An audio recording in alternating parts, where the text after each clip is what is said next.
perkenalkan nama saya Anisatur Rahman, saya berasal dari Bima, saya menempuh pendidikan di Universitas Muhammadiyah Mataram. Saya akan membahas tentang teori belajar humanistik dan implikasinya dalam pembelajaran.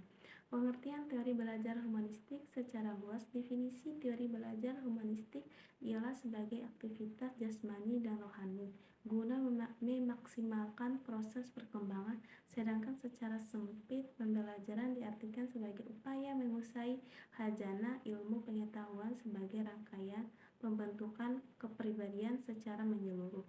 Pertumbuhan yang bersifat jasmania tidak memberikan perkembangan tingkah laku perubahan atau perkembangan hanya disebabkan oleh proses pembelajaran seperti perubahan habit atau kebiasaan, berbagai kemampuan dan hal pengetahuan, sikap maupun keterampilan.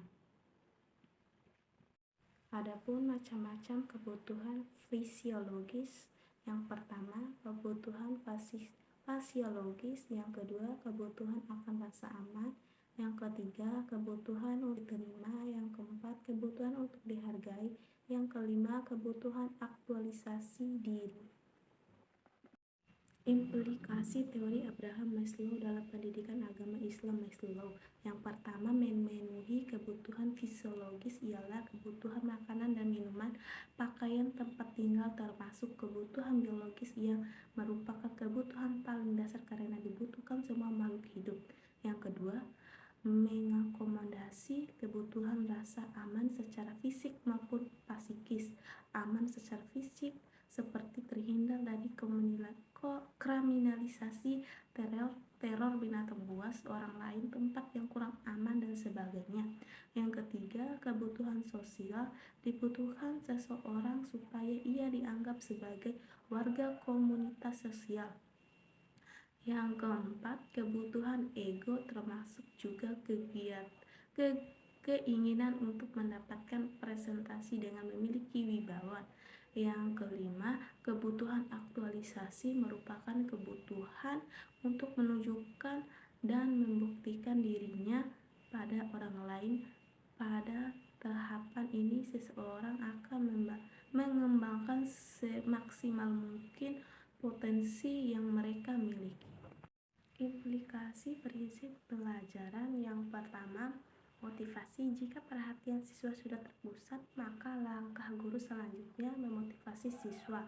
Walaupun siswa sudah termotivasi dengan kegiatan awal, saat guru mengkondisikan agar perhatian siswa terpusat pada materi pelajaran yang sedang berlangsung.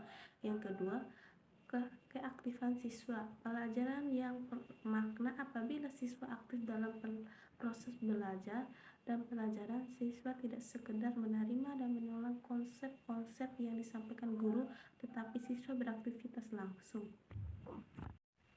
Implikasi perkembangan teori pelajaran. Yang pertama, aliran tingkah laku belajar adalah perubahan dalam tingkah laku sebagai akibat dari interaksi antara stimulus dan respon.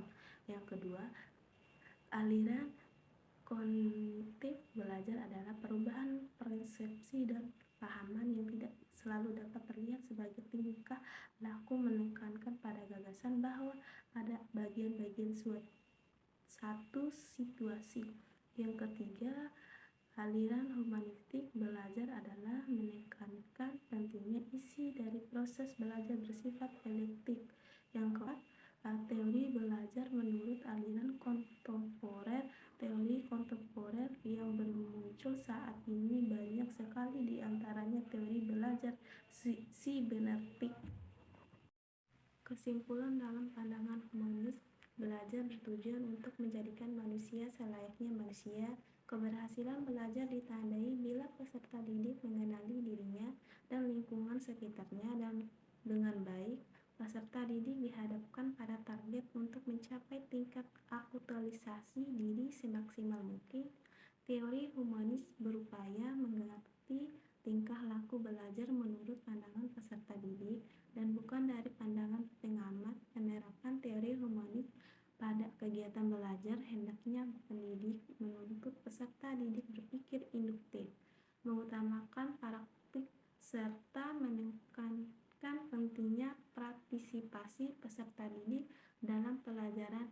Hal tersebut dapat diaplikasikan dengan diskusi sehingga peserta didik mampu mengungkapkan pemikiran mereka di hadapan audiens. Maslow terkenal sebagai bapak aliran psikologi humanis. Ia yakini bahwa manusia berperilaku guna mengenal dan mengapresiasi dirinya sebaik-baiknya. Teori yang termasyhur hingga saat ini yaitu teori hierarki hubungan. Menurutnya manusia terdorong guna mencukupi kebutuhannya. Kebutuhan-kebutuhan itu mempunyai level diri yang paling dasar hingga level tertinggi. Sekian dari penjelasan singkat saya. Wabillahi taufiq wal hidayah. Wassalamualaikum warahmatullahi wabarakatuh.